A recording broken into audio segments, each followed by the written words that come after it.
las montañas y valles del mundo existen flores y plantas de sencilla belleza. Algunas contienen sustancias naturales que alivian el dolor e inspiran euforia. Fueron alabadas como regalo del cielo, pero en el último siglo se consideran azote del hombre. Hubo un tiempo en el que la marihuana, la cocaína, el opio, el éxtasis, el LSD, incluso la heroína eran totalmente legales. Hoy se lucha contra las drogas. ¿Cambiaron las plantas y las sustancias o fuimos nosotros? Adictos.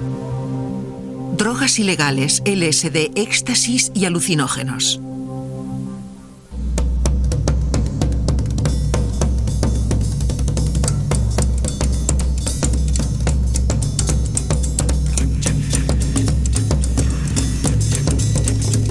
Jóvenes de cada generación han bailado la noche entera, desde el jitterbug hasta el twist.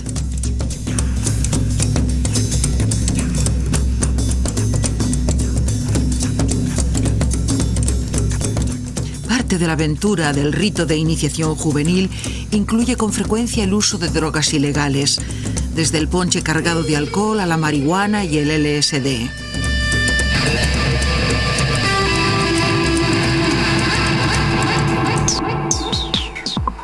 A comienzos del nuevo siglo, los adolescentes acuden en tropel a un nuevo estupefaciente ilegal llamado éxtasis.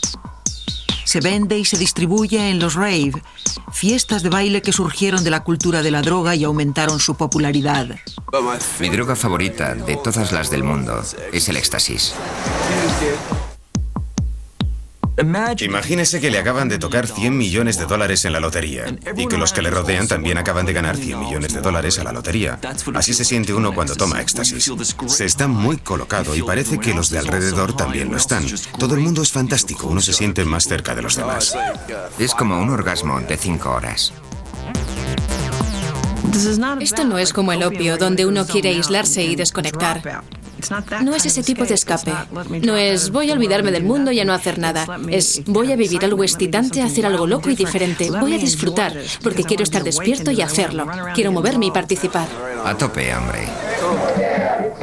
A lo largo de la historia, los adolescentes han usado estupefacientes ilegales para rebelarse contra los valores sociales imperantes en su día. Si se fija, a finales de los 60, el LSD y las drogas psicodélicas eran bastante populares.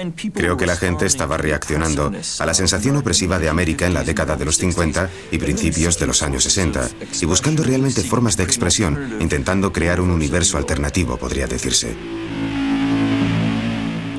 Al igual que el LSD, la marihuana y Woodstock unieron a una generación, los expertos afirman que el éxtasis y el ambiente rave actúan como aglutinante para millones de chicos de clase media que buscaban escapar del aislamiento, la alienación y la soledad del mundo moderno. Por $25 a $40 la pastilla, los consumidores de éxtasis pueden comprar una gran sensación de intimidad. Lo llaman la droga del amor, pero eso no es lo importante en estos grupos, no es el sexo. Es estar en familia, estar cerca, estar unidos. Esa sensación de bienestar emocional es tan solo una reacción química en el cerebro. El éxtasis estimula la descarga de serotonina que influye sobre el estado de ánimo, la energía y las emociones. Lo que ocurre normalmente es que la serotonina se va liberando poco a poco. De hecho, los antidepresivos como Prozac, Zoloft y Paxil también actúan sobre la serotonina. Lo que hace básicamente el éxtasis es liberar toda la serotonina de una vez. Y el nervio siguiente recibe esa serotonina y simplemente se vuelve loco. Intimidad, empatía, franqueza. El compuesto químico que provoca estos sentimientos es el metilendioximetanfetamina o MDMA. Aunque no es físicamente adictivo, puede provocar una dependencia psicológica. El efecto de una dosis normal de 100 miligramos dura de 6 a 10 horas.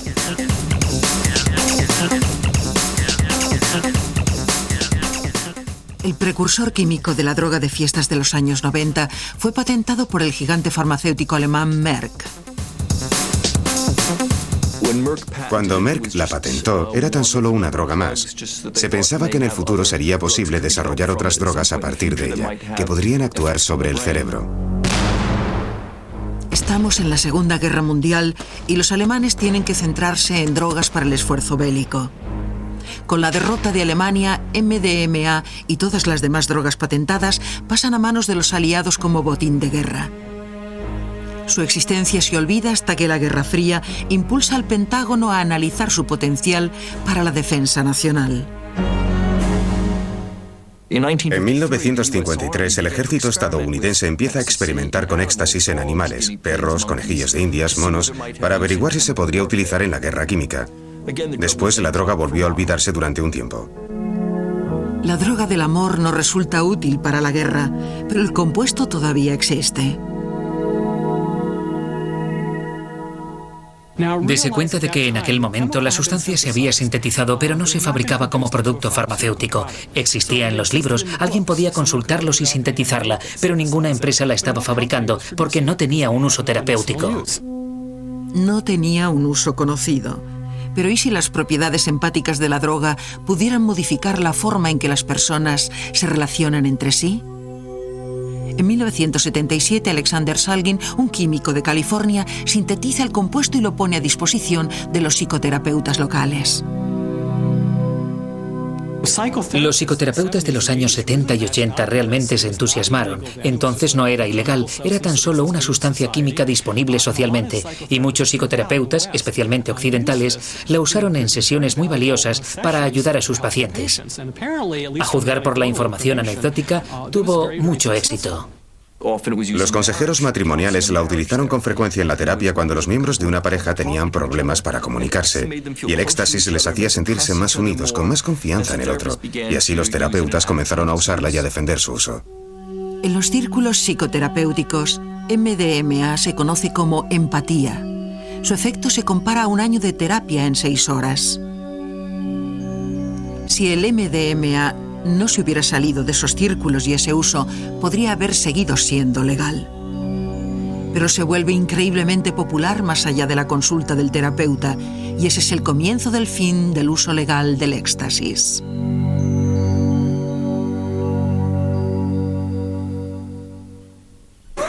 El efecto del éxtasis sobre mí.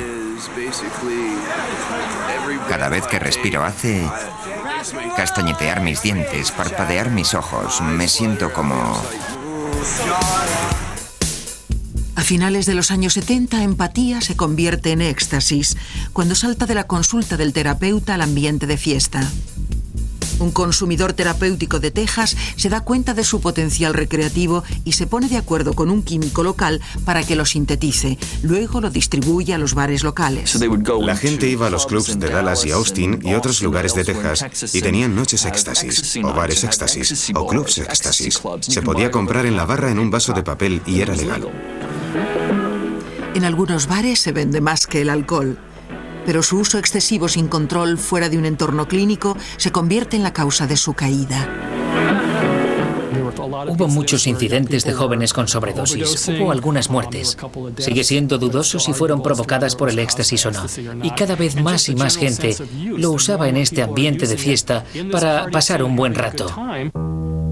Pero el buen rato es el resultado de la descarga de serotonina en el cerebro, y en esa repentina liberación estriba también el peligro potencial del éxtasis. El problema es que cuando las células tienen el doble de serotonina, con frecuencia degeneran. Partes de las células mueren y cuando vuelven a crecer lo hacen al azar. Se podría estar interfiriendo en la memoria, en la depresión. Se podría estar interfiriendo en muchas otras cosas importantes para el funcionamiento normal. La agonía comienza cuando el éxtasis deja de hacer efecto. Después de una noche de fiesta y un día durmiendo, al cerebro le queda muy poca serotonina. Un fin de semana de éxtasis puede desembocar en un fenómeno llamado Marte suicida, como se describe en el diario de esta joven de 19 años. Ahora mismo me estoy derrumbando. Las cosas realmente me hieren y me dañan, y me siento aterrorizada. Estoy tan deprimida. No puedo escapar a esta tristeza, esta necesidad de vivir en una realidad falsa. Me siento tan vacía, pero cuando estoy colocada me encuentro increíblemente bien. Puede ser peor que sentirse triste. Sobreestimulados, sobrecalentados y sintiéndose demasiado bien para darse cuenta, un pequeño número de consumidores de éxtasis han bailado literalmente hasta su muerte. La deshidratación se vuelve posible. Si uno no se hidrata y bebe agua continuamente durante este tiempo, la temperatura corporal sube, incluso hasta 41 grados. El cerebro literalmente se fríe y se mueren. En 1982, el senador por Texas Lloyd Bentsen informa del consumo excesivo de éxtasis al gobierno y a la Comisión de Control de Drogas. Se le aplica al éxtasis inmediatamente una prohibición de emergencia en conformidad con la ley de 1970 sobre sustancias controladas. De la noche a la mañana, la droga se vuelve ilegal. Su posesión es un delito. De acuerdo a esta ley, la prohibición de emergencia expira 2 años después. En 1984, la DEA inicia una serie de juicios para determinar si el estupefaciente debería ser ilegal o no, y cómo debería prohibirse. En los juicios, la cuestión clave es la siguiente: ¿puede usarse terapéuticamente el éxtasis o debe prohibirse por completo? Los partidarios de la droga piensan que podría ser beneficiosa, pero desean investigarla más. Pienso que la DEA de alguna forma quedó sorprendida de que repentinamente se presentaran los terapeutas y declararan que de hecho estaban utilizando la droga y que en su opinión era una herramienta valiosa para la terapia. La definición del uso médico aceptable se convirtió en el punto debatido. Por una parte estaban los terapeutas que afirmaban utilizar la droga y que ésta era útil. Por la otra, los científicos decían que no cumplía la definición de utilidad demostrada científicamente. Los abogados solicitan que la droga siga siendo legal por 2 razones. En primer lugar, por su utilidad terapéutica. En segundo lugar, porque prohibirla impediría cualquier futura investigación. Sin investigación no se pueden estudiar los efectos de la droga. Los oponentes creen que la droga es peligrosa e, irónicamente, citan la falta de estudios sobre la MDMA para justificar la prohibición. Después del fallo oficial, la Comisión de Control de Drogas invalida al juez. El juez de Derecho Administrativo que dirigía los juicios para determinar si debía prohibirse el éxtasis o MDMA pensaba que no. Pero el gobierno federal le invalidó y se prohibió. Tenemos las transcripciones. No pudo encontrar ninguna razón y luego se le dio categoría 1. Cuando el gobierno clasifica a un estupefaciente como categoría 1, se considera que tiene un elevado potencial de abuso y ningún uso médico. Como estupefaciente de categoría 1, se prohíbe la experimentación posterior con éxtasis. Esta es la primera vez que no se requiere un decreto específico del Congreso para prohibir una droga. A comienzos del siglo XX, también la heroína, la cocaína y la marihuana eran drogas legales. A pesar de sus peligros, el Congreso no puede prohibirlas porque se considera una violación de los poderes asignados por la Constitución a las fuerzas policiales de cada uno de los estados. Pero eso cambia cuando un público temeroso le exige al Congreso que actúe. Y lo hace basando las primeras leyes federales de estupefacientes en el sistema tributario. En 1984, cuando se prohíbe el éxtasis, la actitud de la sociedad hacia las drogas y la Constitución ha cambiado.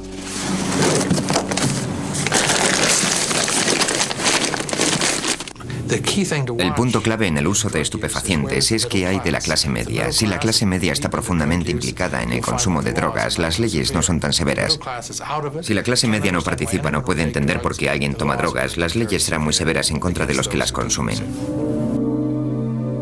Entonces, ¿cómo se prohíbe el éxtasis sin un decreto del Congreso? La respuesta reside en una política moderna provocada por otro estupefaciente en otro tiempo, LSD. La droga, que algunos piensan que cambiará la conciencia de América, influye más sobre las leyes estadounidenses de narcóticos y la forma en que las drogas legales se vuelven ilegales.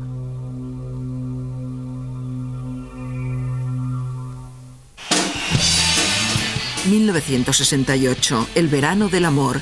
El consumo de LSD está en su punto culminante. 2 años después, el poseedor de este terrón de azúcar de aspecto inocente dará con sus huesos en la cárcel. Hasta 20 años. Todo porque un químico suizo 30 años antes vio las cosas de manera distinta. 1938, el químico suizo Albert Hofmann está buscando una droga que active el sistema circulatorio humano. Al experimentar con el cornezuelo del centeno, una especie de moho, Hofmann descubre una sustancia que en su día conmocionará el estado de una nación, LSD. Su extracción número 25 era dietilemina de ácido lisérgico 25. Accidentalmente resulta expuesto a ella durante el proceso de extracción. Sufre el envenenamiento por cornezuelo que la gente había padecido en siglos precedentes. Pero en lugar de pensar que aquello era horrible, aterrador, malo, fue el primero al que le pareció interesante. 20 años después, la Guerra Fría cambia el destino del LSD.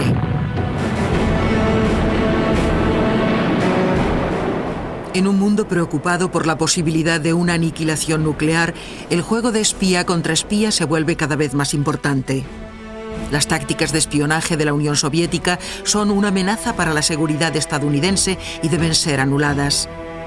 Mientras el ejército de los Estados Unidos investiga MDMA, la CIA investiga el LSD como arma potencial para la Guerra Fría. Algún alto cargo de la CIA escribió a los que iban a realizarlo que la droga ideal era una que te hiciera olvidar todos los secretos que conocías, pero que, por lo demás, fueras completamente normal. Pero el LSD no funciona como la CIA esperaba. Hubo gente que lo tomó y sufrió reacciones psicóticas muy graves. En muchos casos, probablemente precipitó o fue la gota que colmó el vaso en la aparición de una esquizofrenia y nunca se recuperaron. La esquizofrenia de uno es la iluminación de otro. Una década después, Timothy Leary, un investigador de Harvard, defiende el LSD como la mayor esperanza para la felicidad de la humanidad. LSD, used wisely, can produce the greatest ecstasy that man knows, the ecstasy of revelation, seeing that there's more. El mensaje de Leary llega a oídos de una nueva generación desilusionada con los valores del pasado y deseosa de algo nuevo. Of course, it's a whole different way of life. It's a whole different way of living. But more than that, it's a whole different way of thinking. Would you like to take a walk with me through homes in the Haight-Ashbury area and to all these people that are brilliantly exploring their inner consciousness? La receta de Leary para la felicidad se basa en una droga que altera la percepción sensorial. Sin embargo, se trata más bien de un cortocircuito cerebral. En términos del cuadro de conmutadores del cuerpo, cada nervio corporal se comunica con otros nervios por medio de ciertos mensajes químicos. Existen lugares del nervio que reciben estos mensajes y lugares del nervio que emiten estos mensajes. Normalmente en un cuadro de conmutadores de comunicación, Pedro puede hablar con Juan. Pero cuando se toma LSD, Pedro queda conectado a Juan, María, Laura, Pepe, su perro, el árbol, la luna, 18 recuerdos del pasado, visiones del futuro, todo conectado al mismo tiempo, de manera que miras algo y escuchas un sonido. Escuchas algo y paladeas un sabor. Lo que ocurre es que lo ordinario se vuelve extraordinario debido a la desorganización de las funciones cerebrales. Y la realidad se vuelve muy interesante. Uno puede quedar fascinado por un grifo que gotea o el dibujo del tapizado de un sofá y mirarlo durante horas. Algunos consideran que el LSD expande la mente, otros dicen que es peligroso o incluso estúpido. En cualquier caso, toda una generación acude a la droga. En algunos casos altera la percepción hasta el punto de cambiar el comportamiento. En un día me transformé de especialista en matemáticas con lengua china como asignatura secundaria. Y al día siguiente, lo que quería era abrazar árboles. Literalmente me convertí en un hippie descalzo de un día para otro.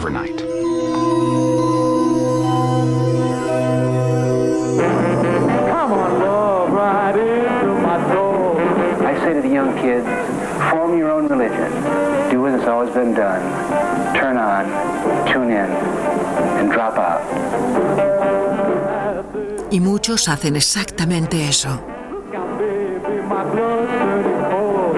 Timothy Leary solo vendía ideas, no vendía drogas. Quería cambiar el mundo haciendo que todos tomaran alucinógenos. What's going on in the United States today is a revolution in consciousness facilitated by these psychedelic chemicals. El intento de Leary de iniciar una revolución de la consciencia en los años 60 provoca una explosión del consumo de alucinógenos. La gente ha olvidado que la primera droga de la epidemia no fue la heroína, ni la cocaína, ni siquiera la marihuana. La primera droga de la moderna epidemia de drogas fueron los alucinógenos. El impacto del LSD sobre la nación es aún mayor porque el crecimiento sin precedentes de la población crea un número récord de consumidores.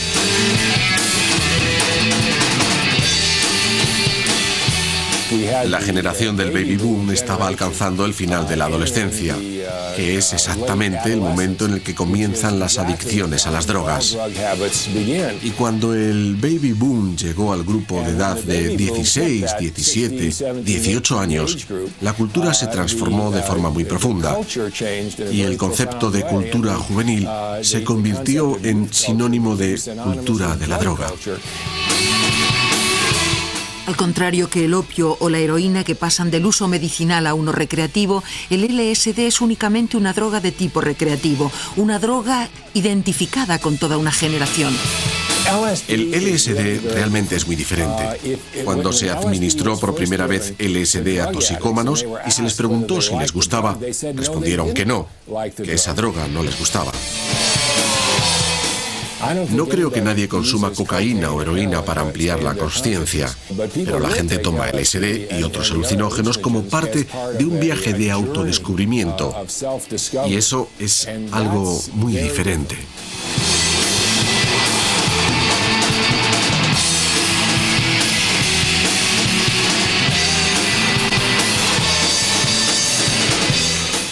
El LSD ejerce una influencia sobre la nación como ninguna otra droga.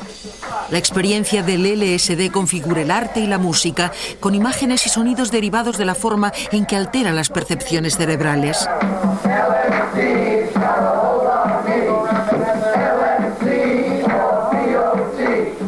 Más que una droga, es un símbolo, el emblema de una generación que no confía en nadie mayor de 30 años.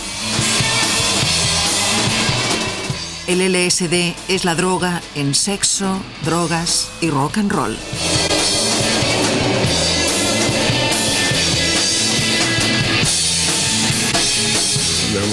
Hubo una revuelta. Se podría decir que los jóvenes se volvieron bohemios.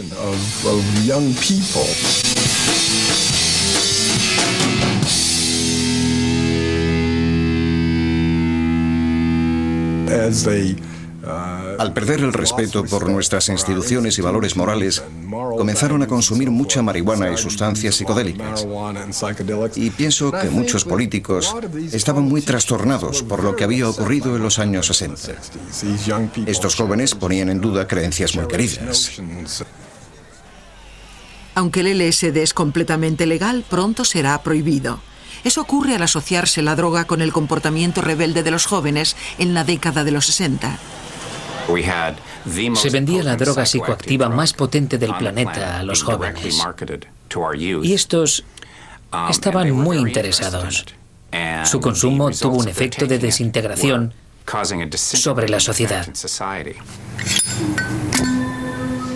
Su transformación en sustancia proscrita recibirá un empujón de otra droga y de un tipo de toxicómano completamente diferente.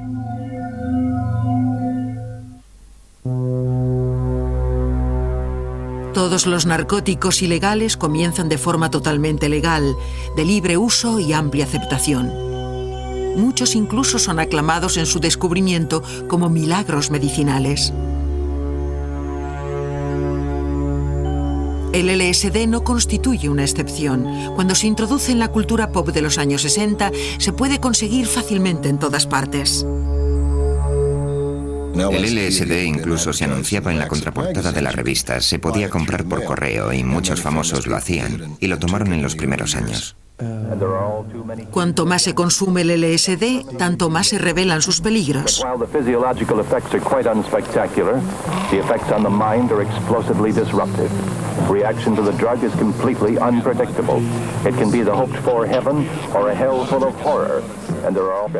La droga deja su marca en expresiones que forman parte del lenguaje actual: colgado, flashback o mal viaje.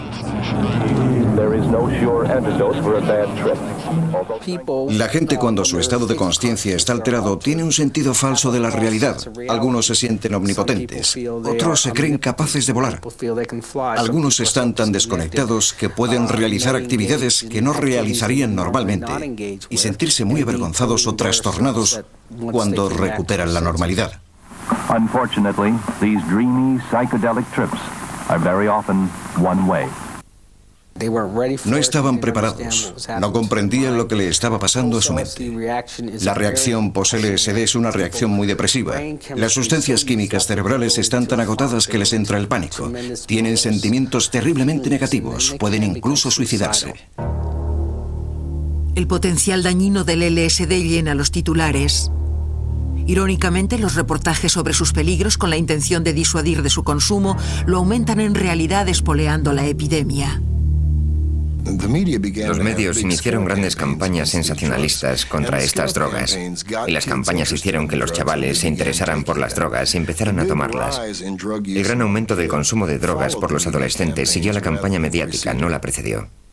Las películas educativas contra el LSD comenzaron a aparecer. Transportation to the fantastic and frightening territory of inner space, courtesy of LSD-25. We are about to take you into the world of the LSD user. A world that to him is real, yet as terrifying and unreal as anything ever imagined. We call his trip of terror to fly a giant bird.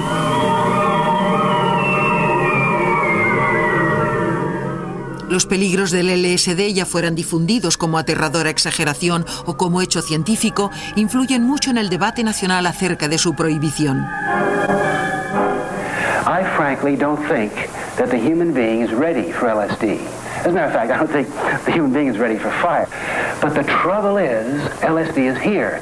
And what are we going to do about it? Should we pass a law against fire and say only doctors can have fire? Should we pass a law against LSD and say only doctors can take this trip to the mind process, go out of their minds, use this inner microscope? Of course we can't, because it's here and it's going to be used. That's the problem. Ni siquiera el flautista de Hamelin del LSD puede imaginar la transformación que va a producirse en breve en las leyes de estupefacientes. Los legisladores de Capitol Hill afirman que hay una relación demostrable entre el LSD y la anarquía social, lo que amenaza la propia estructura de la sociedad, haciendo que su consumo sea tan peligroso para el país como el de la heroína y el opio. Lo consideran un catalizador, piensan. Bueno, si mantenemos la marihuana y las drogas psicodélicas fuera de la circulación, nunca volveremos a tener ese tipo de problemas. Si nos involucramos en una guerra del Vietnam, no volverá a haber montones de personas protestando ahí fuera. Ya saben, el movimiento por los derechos civiles, todas las cosas, el movimiento de libre expresión. Todo estaba conectado con la marihuana y las sustancias psicodélicas. Y por supuesto que no es casual. Pero creo que muchas de estas personas opinaban que las drogas habían marcado la diferencia.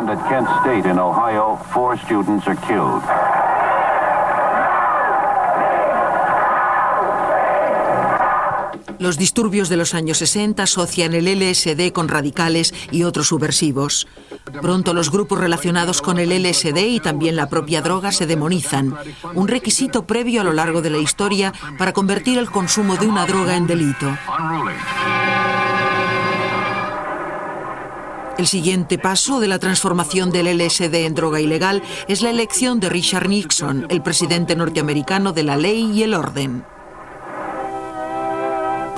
El presidente Richard Nixon vio una oportunidad política de atacar la contracultura.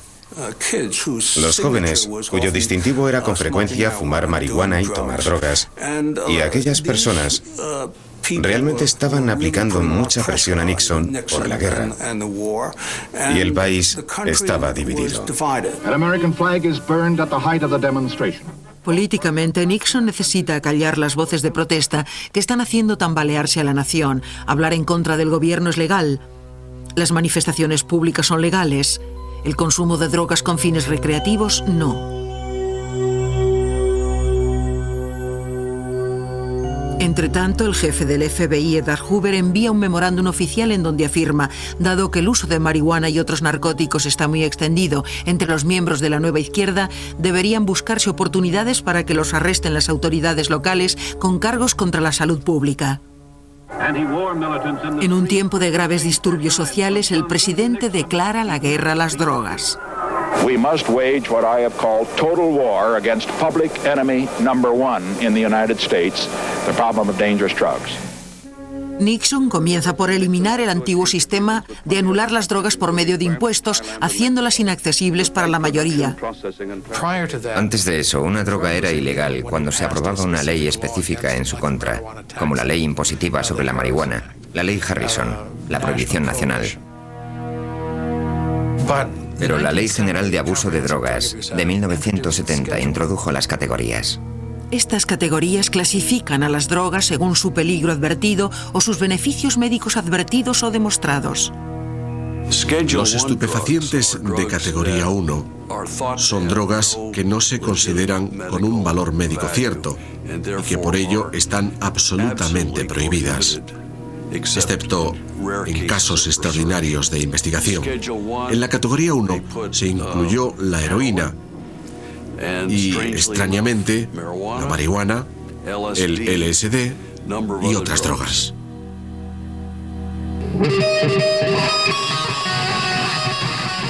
El LSD cumple los requisitos para el cambio social de una generación.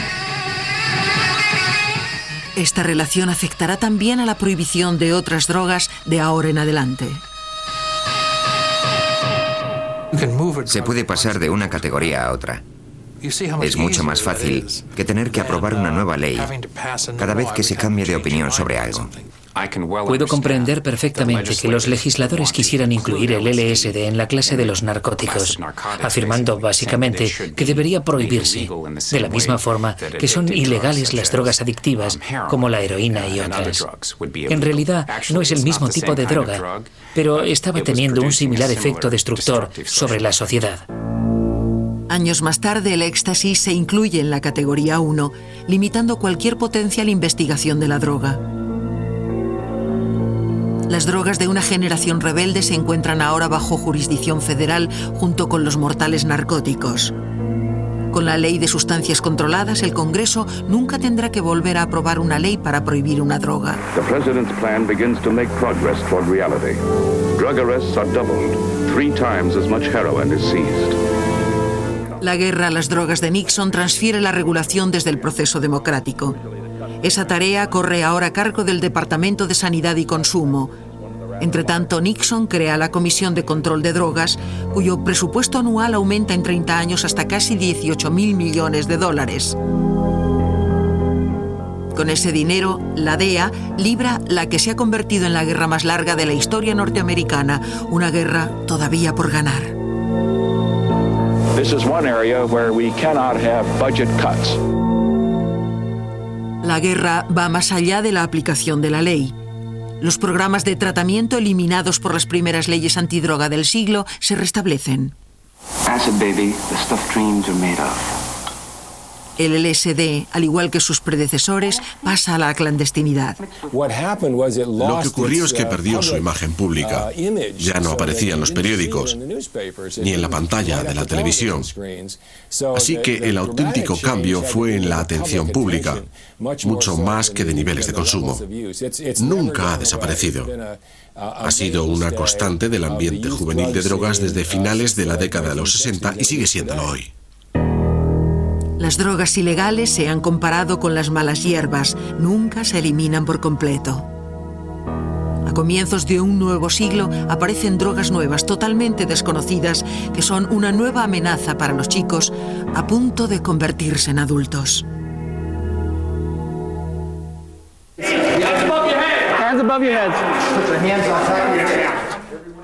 El plan de Nixon para erradicar las drogas ilegales inicia una prohibición basada en la creencia de que nadie tiene derecho a tomar una droga que se sabe o se supone peligrosa.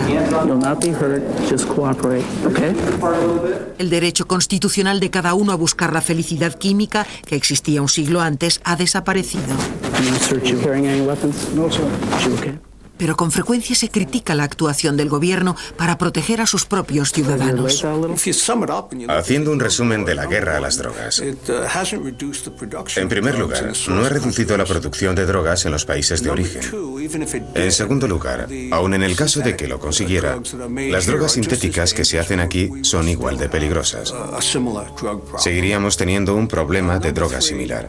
En tercer lugar, el 90% de la droga entra en el país sin ser detectada debido a nuestra amplia red comercial. Y no se ha detenido el consumo ni la venta de drogas. Ha sido un desastre aún peor que la ley seca. Lo que ha ocurrido en el sistema de justicia criminal es indescriptible. La mitad de las personas, más de la mitad de las personas en cárceles federales están ahí por delitos contra la salud pública. Arrestamos a 500.000 de personas al año por posesión de marihuana. Estamos encerrando a jóvenes, a veces de por vida, por su primer delito de drogas. No tenemos sitio en las prisiones para los violadores y asesinos, porque las llenamos con estos delincuentes no violentos. Aunque la guerra contra las drogas es una carga y un derroche de medios que algunos críticos cuestionan, todos están de acuerdo en que hay que hacer algo. But first of all, the supplemental that we're considering today is about our children and whether we want our children to grow up in a society free from the scourge of drugs. Mientras tanto, para una nueva generación de sofisticados traficantes nacionales e internacionales de drogas, el negocio sigue como siempre. Ganan incalculables cantidades de dinero vendiendo drogas que tientan a adolescentes y adultos cada día, a pesar de los mejores esfuerzos de la ley por detenerlos.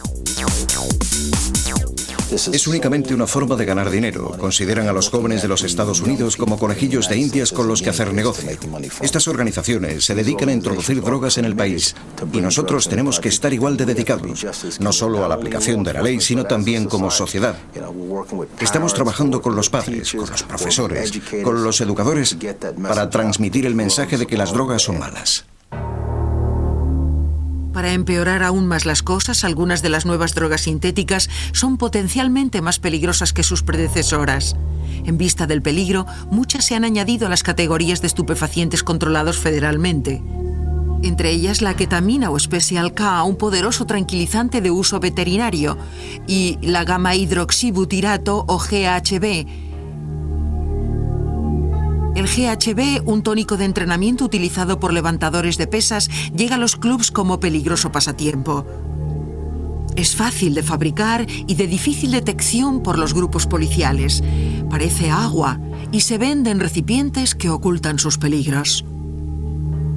Los ingredientes principales son decapantes de pintura y de suelo, disolventes desengrasantes. Mi reacción fue, Dios mío, esta es la droga más peligrosa que he encontrado en 25 años como policía. Y lo afirmo con toda mi alma. Te puedes morir simplemente porque olvidas respirar. Te puedes morir de un edema pulmonar, que es un fallo de la válvula cardíaca izquierda, y literalmente echas espuma sanguinolenta por la nariz y te ahogas en tu propio vómito.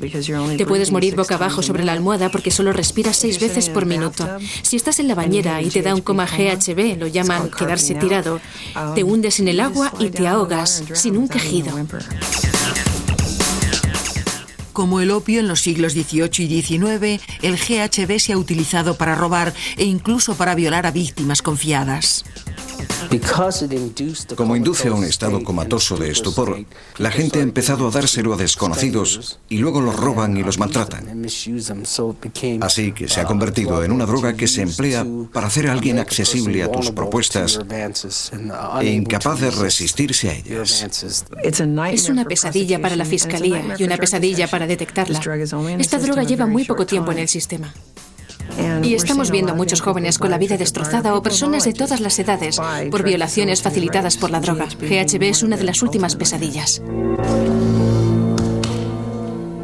El consumo de drogas ilegales, ya sea la heroína de los años 20, la cocaína en 1970 o el éxtasis en el 2000, comparte unos rasgos comunes. Cuando más aumente la dosis, el consumidor o consuma drogas adulteradas o demasiado fuertes, más evidentes se vuelven sus peligros. No existen drogas buenas y drogas malas. Esencialmente, todas las drogas son venenos. Algunos venenos tienen un efecto beneficioso a corto plazo. El efecto que tenga depende de la dosis que se consuma. Si se toma un poco, es un estimulante.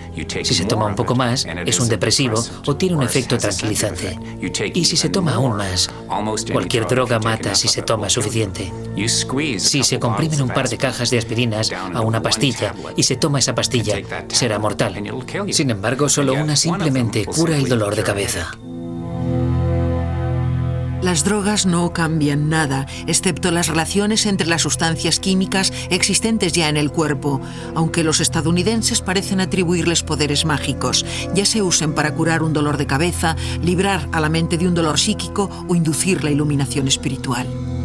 Las drogas con frecuencia se consideran o defienden como atajos a algo que todos queremos, pero que necesitamos esta ayuda para conseguir.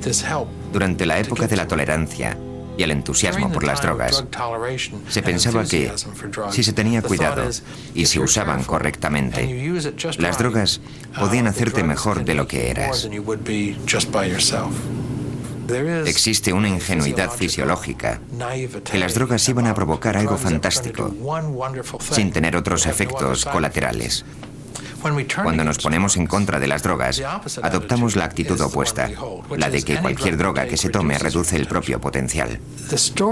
La historia de estos incidentes con drogas, estas oleadas de consumo de drogas, es básicamente la historia de cómo la ingenuidad se transforma en experiencia práctica con las drogas. Algunos dicen que las drogas no han cambiado, pero con el tiempo sí lo ha hecho nuestra actitud hacia ellas. Drugs are menacing our society. They're threatening our values and undercutting our institutions. They're killing our children. Cada presidente desde 1970 ha descubierto que la necesidad humana básica de consumir drogas ilegales no desaparece, sin importar lo que haga el gobierno. Mientras exista demanda, habrá oferta. A no ser que la humanidad encuentre una cura a la necesidad de escapar, la mayoría de nosotros cabalgará sobre la ola del deseo por una realidad distinta. La pregunta es, ¿podemos hacerlo de forma responsable?